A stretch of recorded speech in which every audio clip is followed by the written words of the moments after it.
Assalamualaikum warahmatullahi wabarakatuh. Perkenalkan, nama saya Noviana Christine dengan NIM 1902361201016, kelas A semester 3. Baik, saya akan menjelaskan tentang materi akuntansi biaya dengan judul biaya overhead pabrik, di mana biaya overhead pabrik merupakan biaya produksi selain biaya bahan baku dan biaya tenaga kerja langsung, dan dapat dibandingkan ke biaya produksi dengan cara langsung atau metode proses maupun tidak langsung atau metode pesanan. Berikutnya itu penggolongan BOP. BOP digolongkan menjadi 3 bagian. Yang pertama, penggolongan BOP berdasarkan sifatnya. Kedua, penggolongan BOP menurut perilakunya dalam hubungannya dengan perubahan volume kegiatan. Yang ketiga, penggolongan BOP menurut hubungannya dengan departemen. BOP menurut sifatnya ada 5. Yang pertama, biaya bahan pembantu. Kedua, biaya tenaga kerja tidak langsung. Ketiga, tambahan gaji tenaga kerja langsung. 4, biaya produksi karena berlalunya waktu.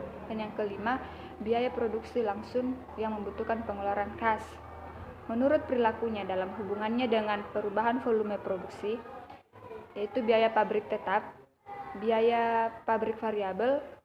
Untuk keperluan penentuan tarif biaya semi variabel dipecah menjadi 2 unsur, yaitu biaya tetap dan biaya variabel. Menurut hubungannya dengan departemen, itu biaya overhead pabrik langsung, departemen overhead, dan biaya overhead pabrik tidak langsung, departemen indirect, departemen overhead expense. Perlakuan akuntansi untuk bahan pembantu.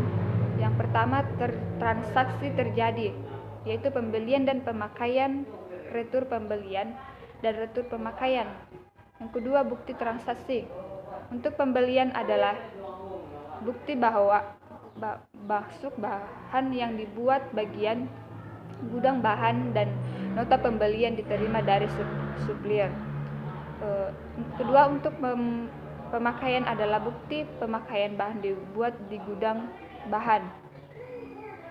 Ketiga, untuk retur pembelian, yaitu bukti transaksinya berupa bukti memo dibuat bagian pembelian. Berikutnya, untuk retur produksi, bukti transaksinya berupa bukti memo dibuat bagian produksi. Perlakuan akuntansi untuk biaya tenaga kerja tidak langsung dan tambahan gaji tenaga kerja langsung. Yang pertama, akuntansi sama seperti akuntansi tenaga kerja langsung dengan tarif per jam kerja dan tarif per unit hasil produksi. Kedua, bukti transaksi umumnya dibuat bagian personalia atau administrasi produksi. Perlakuan akuntansi tentang untuk pada biaya produksi karena berlalunya waktu. Pertama, bukti transaksi berdasarkan bukti memorial yang ditetapkan terlebih dahulu. Kedua, biaya produksi diperoleh dari jurnal penyesuaian untuk membebankan biaya produksi karena berlalunya waktu ke rekening BOP. Contohnya itu lihat dalam peraga. Perlakuan akuntansi berikutnya yaitu untuk biaya produksi yang membutuhkan pengeluaran khas. Yang pertama, bukti transaksi menggunakan bukti kas keluar yang dilampiri berbagai bukti pendukung pembayaran. Yang kedua, biaya produksi diperoleh dari jurnal penyesuaian untuk membebankan biaya produksi yang membutuhkan pengeluaran kas ke rekening BOP. Berikutnya yaitu penentuan tarif BOP yang telah ditentukan di muka.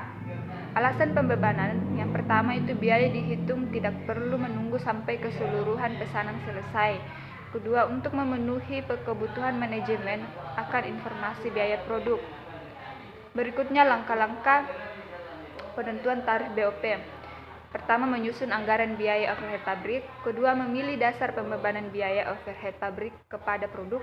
Ketiga, menghitung tarif biaya overhead pabrik. Dasar-dasar alokasi atau pembebanan BOP, yaitu yang pertama ada satuan produk, kedua biaya bahan baku, yang ketiga biaya tenaga kerja, dan keempat jam tenaga kerja langsung, dan yang kelima itu jam mesin. Dan yang terakhir yaitu ayat jurnal pembebanan BOP terlalu tinggi atau terlalu rendah. Yang pertama, pada akhir periode diperlakukan sebagai biaya periodik. Kedua, jumlah tersebut ditutup langsung ke harga pokok penjualan atau HPP atau ikhtisar laba rugi. Yang ketiga, jurnal selisih BOP. Baiklah, itulah yang tadi materi yang saya jelaskan. Kurang dan lebihnya mohon dimaafkan. Saya akhiri dengan ucapan Assalamualaikum warahmatullahi wabarakatuh.